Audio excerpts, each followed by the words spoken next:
हिंदी कक्षा में मैं सौरभ मिश्रा आप सभी का स्वागत करता हूं। हमने पाठ लाख की चूड़ियां पढ़ ली हैं। अब उसके अभ्यास बचे हुए हैं, तो आइए उस अभ्यास को कर लेते हैं।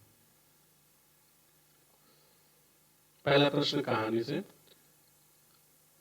बचपन में लेखक अपने मामा के गांव चाव से क्यों जाता था और बदलू मामा ना कहकर बदलू काका क्यों कहता था? उत्तर है, बचपन में लेखक अपने मामा के गांव चाव से इसलिए जाता था क्योंकि वहां बदलू से लाख की गोलियां बनाकर देता था जो उसे पसंद थी।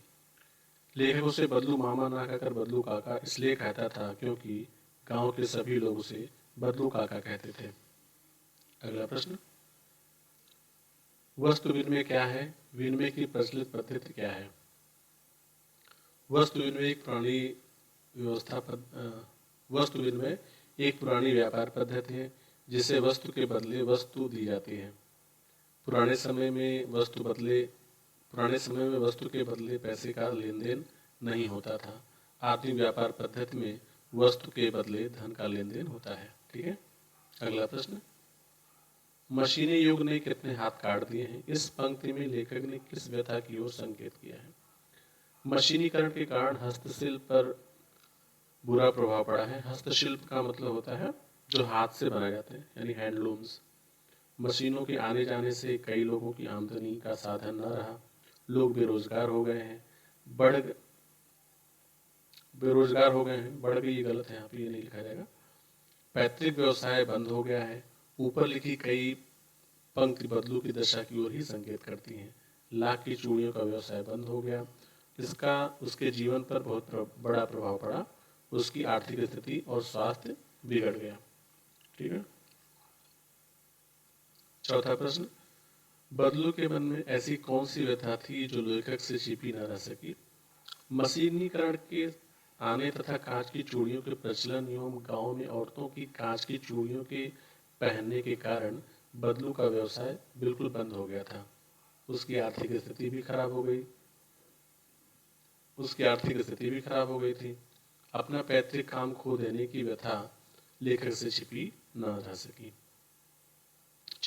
सकी या छिप ना सकी, दोनों में से एक कर सकते हैं आप। मशीनी युग से बदलू के जीवन में क्या बदलाव आया? मशीनी युग के कारण बदलू का सुखी जीवन दुख में बदल गया था। गांव की सारी औरतें कांच की चूड़ियां पहनने लगी थीं। बदलू की कला को अब कोई नहीं पूछता था। उसकी चूड़ियों की मांग अब नहीं रही थी। इसी कारण शादी ब्याह से मिलने वाला अनाज, कपड़े तथा अन्य उपहार उसे नहीं मिलते थे। उसकी आर्थिक हालत बिगड़ गई, जिससे उसके स्वास्थ्य पर भी बुरा प्रभाव पड़ा था। ठीक है। अब आइए देखते हैं अगला प्रश्न, भाषा की बात। अच्छा, इससे पहले कहानी से आगे और अनुमान और कल्पना, इसके लिए आपको मैं बताऊंगा।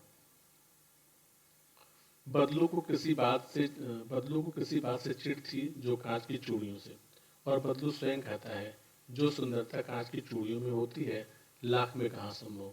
ये पंक्तियां बदलू की दो प्रकार की मनोदशा को सामने लाती हैं। दूसरी पंक्ति में उसके मन की पीड़ा है, उसमें व्यंग भी है। हारे हुए मन से या दुखी मन से अथवा व्यंग से बोले गए वाक्यों के अर्थ सामान्य नहीं होते। कुछ व्यंग वाक्यों को ध्यानपूर्वक समझकर एकत्र कीजिए और उनके भीतरी अर्थ की व्याख्या कीजिए। ठीक है। यहाँ पे व्यंग वाक्य और उसका व्याख्या दिया है। अब पहले जैसी औलाद कहाँ। ठीक है। तो आजकल किसी बुजुर्ग के मुंह से आमतौर पर यह सुनने को मिलता है जिसमें उसके हृदय में छिपा हुआ दुख और व्यंग देखने को मिलता है। उनका मानना है कि आजकल ही की संतान बुजुर्गों को अधिक सम्मान नहीं देती। ठीक है। अगला प्रश्न, बदलू कहानी की दृश्य से पात्र है और भाषा की बात व्याकरण की दृष्टि से संज्ञा है। ठीक है।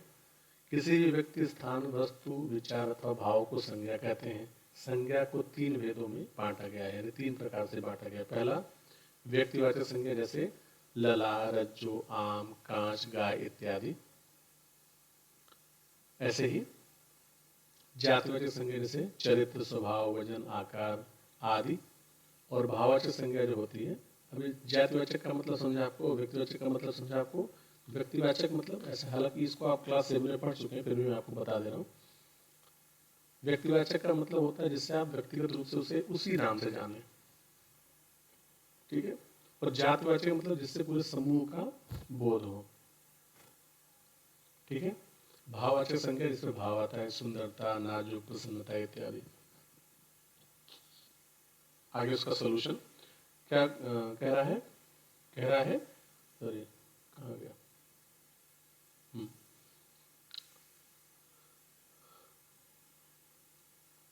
व्यक्ति नहीं है, आकार वजन परंतु उनका अनुभव होता है, संज्ञा है। तो पाठ से तीनों प्रकार की संज्ञाएं चुनकर लिखिए। आपके लिए प्रश्न है, ये तो उदाहरण प्रश्न आपके लिए है। तो व्यक्तिवाचक संज्ञा बदलू, बेचैन, मचिया, बेलन, मचिया। जातीय संज्ञा आदमी, मकान, शहर। और भाववाचक संज्ञा में स्वभाव, रुचि और व्यथा। तीसरा प्रश्न है भाषा की बात से, गांव की बोली में कई शब्दों के उच्चारण बदल जाते हैं। कहानी में बदलू वक्त, समय को बखत, उम्र को वय, आयु को उम्र कहता है।